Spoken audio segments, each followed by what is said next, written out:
নিজেরই নেই ভালো আয় রোজগার, জীবন পরিচালনার তাগিদে করেন পণ্য ডেলিভারির কাজ। মাসে যে বেতন হাতে আসে তা থেকেই শতাধিক গরিব মানুষের মুখে এক বেলা দুমুঠো আহার তুলে দিচ্ছেন মানবতার এই সেবক। আমি পাঠাও কুরিয়ারে ডেলিভারি ম্যানের চাকরি করি। মানুষের বাড়িতে বাড়িতে পার্সেল ডেলিভারি করে যে টাকা হয় এটা প্রতি সপ্তাহে 100+ মানুষের খাবার আয়োজন করে থাকি। এটা 3 বছরের কাছাকাছি করতেছি। আল্লাহ বাবু আল্লাহ ভালো রাখুক, সুস্থ থাকুক। প্রত্যেক শুক্রবারে আমার গায়ে 100-150 লোকের প্রতি আয়োজন করে। দীর্ঘ 3 বছর ধরে প্রতি সপ্তাহের বৃহস্পতিবার বিনামূল্যে শতাধিক গরিব দুঃখীর পাতে ভালো মানের খাবার পরিবেশন করে আসছেন বাবু গাজী। কুরিয়ার পার্সেলে ডেলিভারির কাজ করে মাসে নামমাত্র একটি বেতন পান তিনি।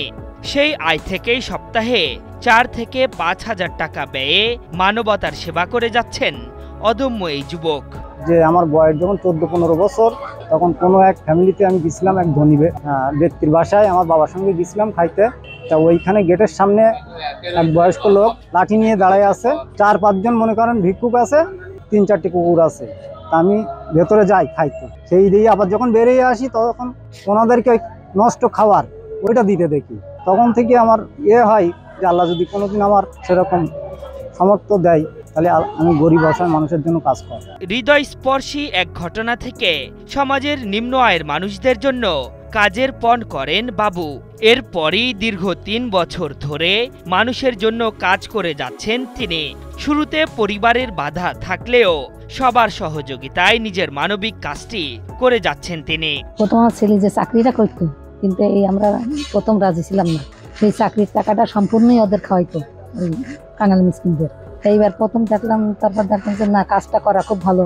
এইবার আমরা বাড়ি থেকে সহযোগিতা করি, রান্না বান্না করে দেই। এবার ওরা খেয়ে খুব দোয়া করে আমার ছেলের জন্য। এতে আমরা সন্তুষ্ট, আল্লাহ সন্তুষ্ট। আমরা মূলত প্রথম থেকে বাবু হয়তো দীর্ঘদিন একা এই কাজটা করে আসছিল, তো উনি একটা পর্যায়ে একা আর পেরে উঠতেছিল না। আমরাও দেখলাম বাবু ভাইয়ের একা একা অনেক কষ্ট হয়ে যাচ্ছে।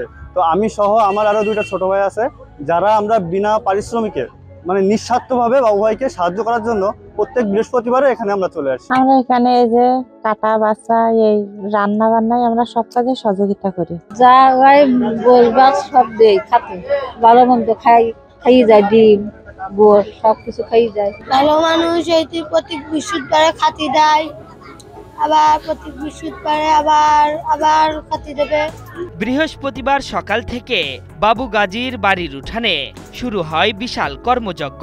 এ কাজে তিনি নিজেও হাড়ভাঙ্গা পরিশ্রম করেন। দুপুরের আগেই রান্নার সব প্রক্রিয়া সম্পন্ন করে অসহায় মানুষদের মুখে খাবার তুলে দেন তিনি। তার চাওয়া বিত্তশালীদের সহযোগিতা পেলে তার এই কার্যক্রম আরও এগিয়ে নেওয়া সম্ভব। এবং আমাদের সমাজে যদি বিত্তবানরা এইভাবে এগিয়ে এসে অসহায় মানুষদের পাশে দাঁড়ায়, তাহলে আমাদের অসহায় মানুষরা অনেক উপকৃত হবে। আমরা আশা করব সব বিত্তবান মানুষ এইভাবে অসহায় মানুষদের পাশে যেন দাঁড়ায়।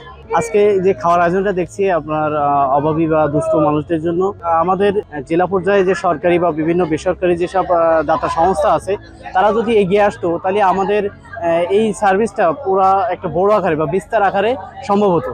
আমি আহ্বান করব যারা এই সরকারি বা বেসরকারি যারা ব্যবস্থাপনা আছেন বা এই ধরনের কার্যক্রমে আছেন, তাদের এগিয়ে আসার আহ্বান জানাচ্ছি। মানবতার সেবক বাবু গাজীর গল্প পৌঁছেছে উপজেলা নির্বাহীর কার্যালয়েও। তার অসামান্য কাজের ভূয়সী প্রশংসা করলেন এই কর্মকর্তা। আমার কাছেও কয়েকবার তিনি এসেছেন। খুবই ভালো ছেলে এবং তার এই ইনিশিয়েটিভটাকে আমি উৎসাহিত করি এবং আমি তাকে কথা দিয়েছি যে আমি একদিন যাব, তো হয়তো অচিরেই আমি একদিন যাব। এবং এই ধরনের কাজ আরও করা উচিত। আমাদের সমাজে অনেক গরিব মানুষ আছেন যারা হয়তো দুপুরে আহার পান না। যদি সমাজের যারা বিত্তবান আমরা আছি, যদি আমরা এগিয়ে আসি, তাহলে আশা করি আমাদের সমাজে এই গরিব মানুষরা উপকৃত হবেন এবং আমার একটা বৈষম্যহীন বাংলাদেশ করতে পারবো। প্রতি সপ্তাহে শতাধিক মানুষের খাবার আয়োজন করতে অন্তত 4 থেকে 5 হাজার টাকা ব্যয় হচ্ছে বাবু গাজীর, যার পুরোটাই বহন তিনি নিজেই করছেন। ধারাবাহিকতা বজায় রেখে কোনো সপ্তাহে মাছ, মাংস কিংবা ডিম ডাল দিয়ে খাবার পরিবেশন করছেন এই যুবক। আশরাফুল ইসলাম, ৭১।